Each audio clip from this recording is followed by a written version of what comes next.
Hello friends, welcome to your channel catalyst Soni and this is Soni Singh. Friends, आज मैं आप लोगों के लिए 4 बजे जो क्लास लेकर के आई हूँ वो ये है अधिगम अक्षमता। अधिगम अक्षमता को हम लोग जो है लर्निंग डिसेबिलिटी के नाम से भी जानते हैं। लर्निंग डिसेबिलिटी क्या होता है, कितने प्रकार का होता है, इससे क्वेश्चन आता है। इससे क्वेश्चन जो है आप लोगों को लर्निंग एंड टीचिंग में आता ही है, साथ ही साथ आप लोगों के मेथड पेपर में भी पूछा जाता है। तो लर्निंग डिसेबिलिटी के बारे में जो है आज हम जानेंगे कि अधिगम अक्षमता क्या होता है और ये किस तरह से जो है इसका रीज़न क्या होता है और ये किस तरह से बच्चों को हानि पहुंचाता है। तो चलिए स्टार्ट करते हैं आज की क्लास को। उसके पहले फ्रेंड्स, अगर आप हमारे चैनल पर नए हैं तो चैनल को सब्सक्राइब कर लीजिए, बेल आइकन को हिट कर दीजिए। बीएड फर्स्ट ईयर क्लास 4 बजे इवनिंग में कंडक्ट करवाया जा रहा है, जैसे कि आप जानते हैं। इसमें हम लोग इम्पॉर्टेंट क्वेश्चन डिस्कस करें जो कि एग्ज़ाम में पूछे जाते हैं।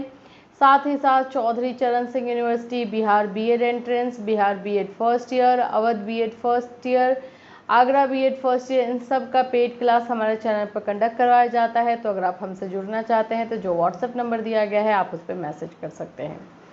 चलिए, यहाँ पे जो लिखा हुआ है लर्निंग डिसेबिलिटी या अधिगम अक्षमता, ये क्या है पहले इसको समझे। क्वेश्चन यही आएगा कि अधिगम अक्षमता किसे कहते हैं, यही है, या तो इस पर नोट्स लिखने को आता है।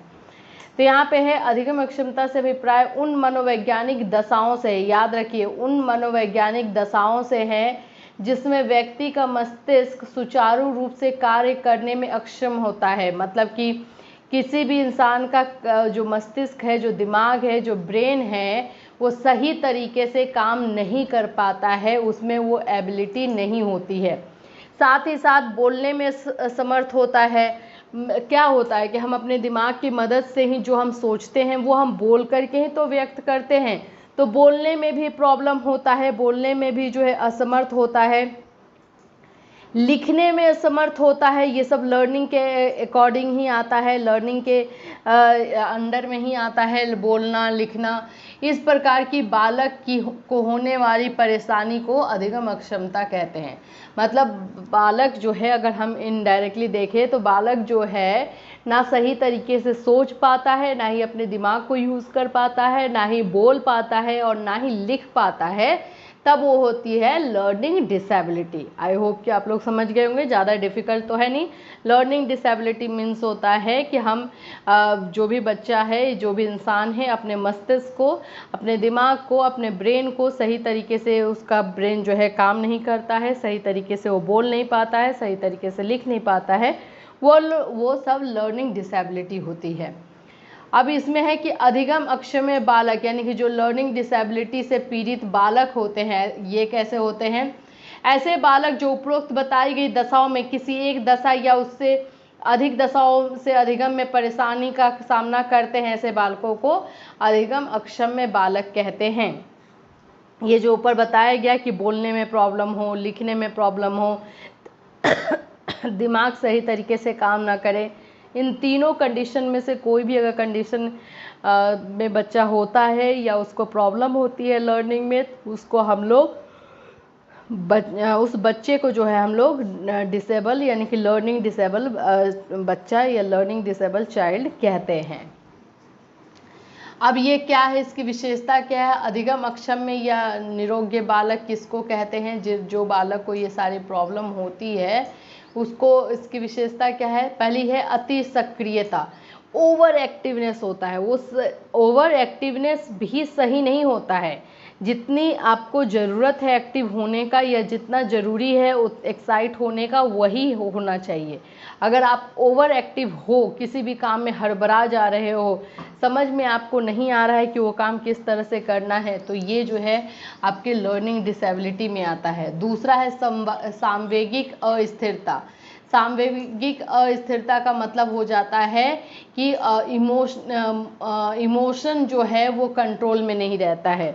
मतलब ज़्यादा गुस्सा आ जाना, ज़्यादा रोना, ज़्यादा चुप हो जाना या ज़्यादा नहीं बोलना, ये सारी चीज़ें जो है सामवेगिक अस्थिरता यानी कि इमोशन डिसेबिलिटी की तरफ जो है बताता है। और ये भी चीज़ें जो है एक लर्निंग डिसेबल स्टूडेंट या चाइल्ड में पाया जाता है। प्रोत्साहन में कमी, वो बहुत ही डल फील करता है, उसको कोई भी काम करने में उतना मन नहीं लगता है।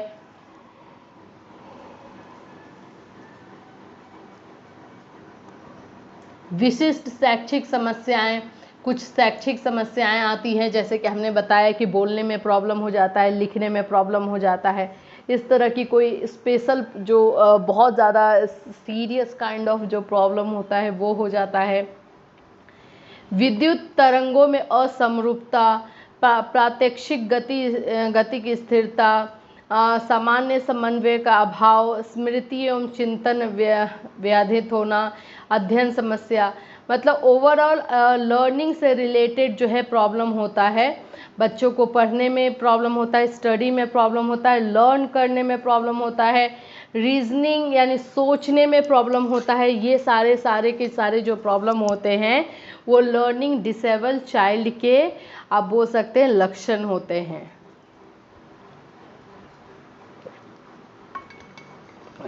आगे है कि अधिगम अक्षमता के प्रकार। ऐसे तो बहुत सारे प्रकार हैं, बहुत सारे ऐसी चीज़ें हैं, डिसेबिलिटीज़ हैं जो कि लर्निंग में आती है, लेकिन जो मेन है वो मैं पहले आपको बताऊंगी। ये जो मेन है ये 4 आते हैं। ये 4 कौन कौन से हैं?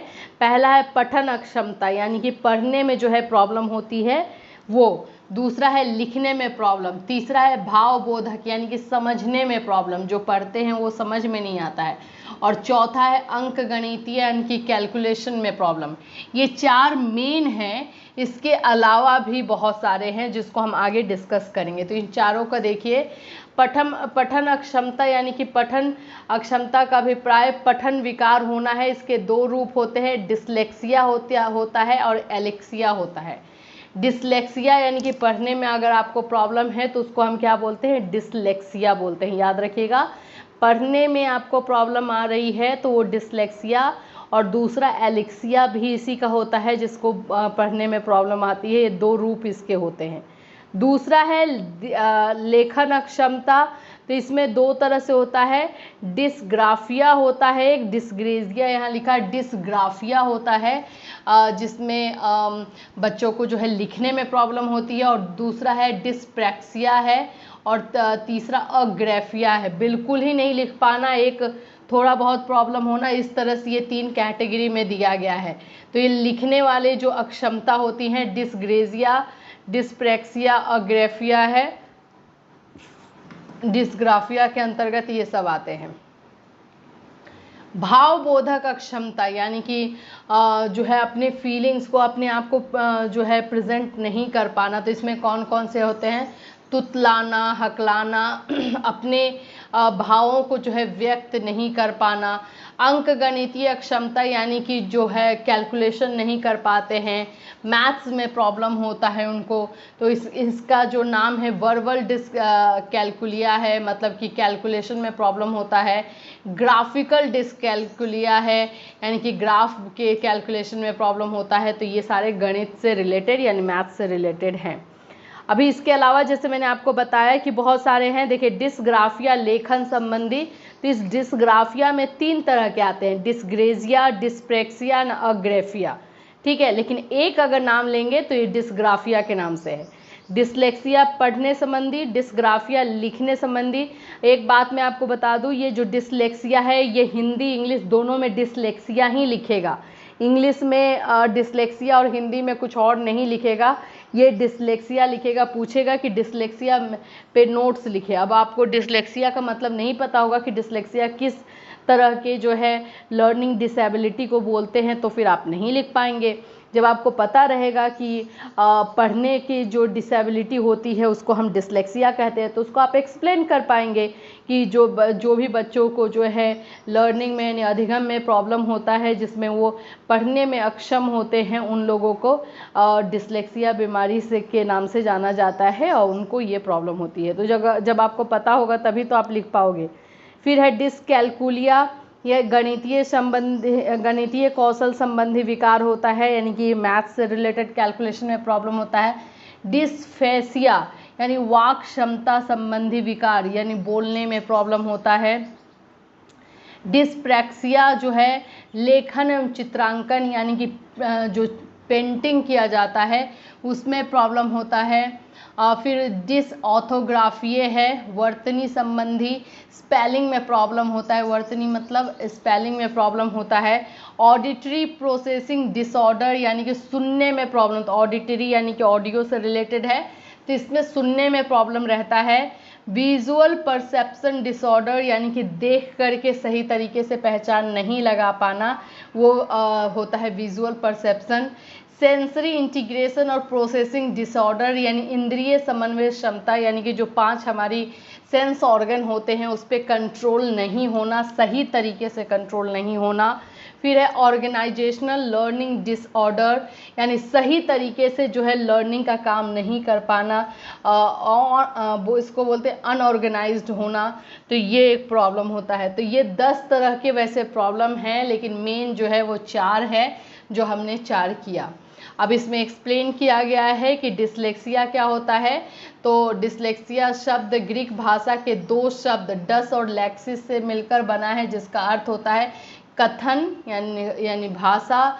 Difficult speech. वर्ष 1887 में एक जर्मन नेत्र रोग विशेषज्ञ रूडोवलिन द्वारा खोजे गए शब्द का शब्द अंधता भी कहा जाता है। डिसलेक्सिया को भाषाई और सांकेतिक कोडों भाषा के ध्वनियों को प्रतिनिधित्व करने वाले वर्णमाला के अक्षरों या संख्याओं को प्रतिनिधित्व कर रहे अंकों के संसाधन में होने वाली कठिनाइयों के रूप में परिभाषित किया जाता है।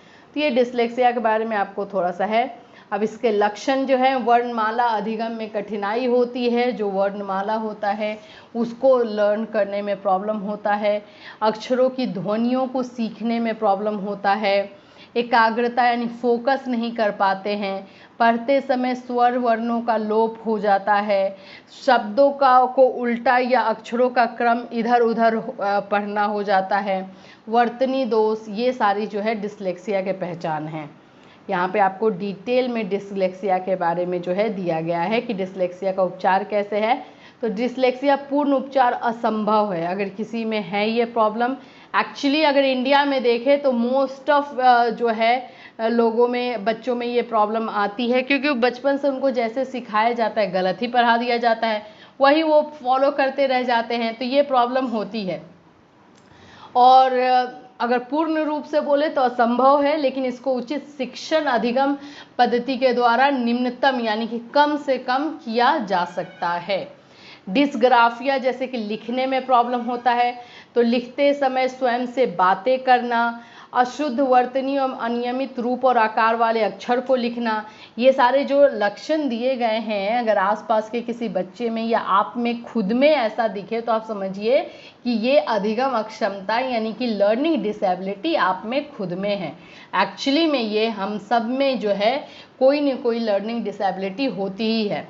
अशुद्ध वर्तनी एवं अनियमित रूप और आकार वाले अक्षर को लिखना, पठनीय होने पर भी कॉपी करने में अत्यधिक श्रम का प्रयोग करना, लेखन सामग्री पर कमजोर पकड़ या लेखन सामग्री को कागज के बहुत नज़दीक पकड़ना, लेखन सामग्री दैट मीन्स पेन या पेंसिल।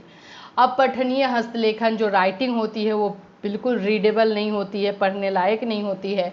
लाइनों का ऊपर नीचे लिया जाना एवं शब्दों के बीच अनियमित स्थान छोड़ना तथा अपूर्ण अक्षर या शब्द लिखना। अब इसका उपचार बोले तो चूंकि यह एक लेखन संबंधी विकार है, अतः इसके उपचार के लिए आवश्यक है कि इस अधिगम अक्षमता से ग्रसित व्यक्ति को लेखन का ज़्यादा से ज़्यादा अभ्यास करा जाए, यानी कि प्रैक्टिस से ये प्रॉब्लम दूर हो सकता है। अब डिसकैल्कुलिया के बारे में बात करें तो यह एक व्यापक पद है जिसका प्रयोग गणितीय कौशल अक्षमता के लिए किया जाता है। इसमें मैथ से रिलेटेड सारा प्रॉब्लम होता है, आपको फॉर्मूला लर्न नहीं होता है, आप कैलकुलेशन सही से नहीं कर पाते हो, ये सारी है। नाम एवं चेहरा पहचानने में कठिनाई होती है। अंकगणितीय संक्रियाओं के चिन्हों को समझने में कठिनाई, सब मैथ से रिलेटेड प्रॉब्लम होते हैं। गिनने के लिए बार बार उंगलियों का प्रयोग करते हैं। वित्तीय योजना या बजट बनाने में कठिनाई होती है। चेक बुक के प्रयोग में कठिनाई, दिशा ज्ञान या का अभाव एवं अल्प समझ, नकद अंतरण या भुगतान से डर, ये सारी चीज़ें होती हैं। इसके अलावा जो है गणितीय तथ्यों को याद करने में प्रॉब्लम होती है। मैथ्स से रिलेटेड प्रॉब्लम एक्चुअली में बहुतों को होती है, तो यही समझिएगा कि आप में जो है ये लर्निंग डिसेबिलिटी है, जिसका नाम जो है डिसकैलकुलिया है, और आप में ये है। गणितीय तथ्यों को याद करने में प्रॉब्लम, डिस्फेसिया क्या है वो दिया हुआ है, डिस्प्रैक्सिया के बारे में है।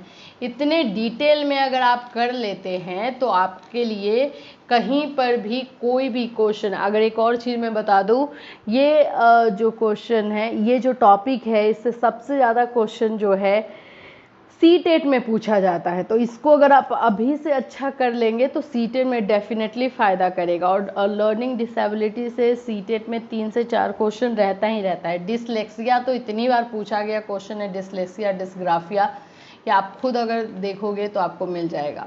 डिसकैलकुलिया भी अभी बहुत ज़्यादा पूछा जा रहा है, क्योंकि डिस्ग्राफिया और डिसलेक्सिया से लोग बहुत ज़्यादा फैमिलियर हो गए हैं, तो डिसकैलकुलिया के बारे में पूछा जा रहा है। तो ये आपको याद रखना है, ये मैथ्स से रिलेटेड है। अगर मैं बोलूँ आपको लर्न क्या करना है, तो यहाँ पे ये जो आपको दिया गया है इसको आप लर्न कर लेंगे, ये पूरा 10 तो आपका लगभग हो जाएगा। क्वेश्चन तो आएगा अगर ऑब्जेक्टिव तो यही आता है। डिस्प्रैक्सिया भी बहुत बार पूछा गया है। डिस्प्रैक्सिया क्या है, तो लोग इसको डिस्ग्राफिया समझ करके राइटिंग का लिख देते हैं। लेखन एवं चित्रांकन संबंधी विकार होता है।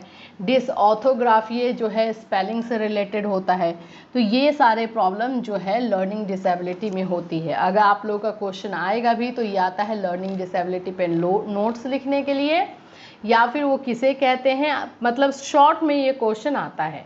तो इसको शॉर्ट में आप कर लेंगे ताकि हमारा कहीं से भी कोई भी मार्क्स छूटे ना, हम सारे मार्क्स को कंप्लीट कर लें। इसीलिए मैं ये लेकर आई हूँ। और किसी को कोई भी टॉपिक पे आप लोगों को क्लास चाहिए तो आप मैसेज कर सकते हो। ये मैसेज जो है संतोष नाम के स्टूडेंट ने हमें किया था कि मैम इसको थोड़ा सा अच्छे से क्लियर कर दीजिए। तो आई होप कि ये इतने अच्छे से क्लियर हो गया है कि अब आप इसको नहीं भूलोगे, और इसके लिए आपको दूसरे जगह मटेरियल नहीं देखना पड़ेगा। फिर मिलूंगी नेक्स्ट क्लास में। Till then have a nice day.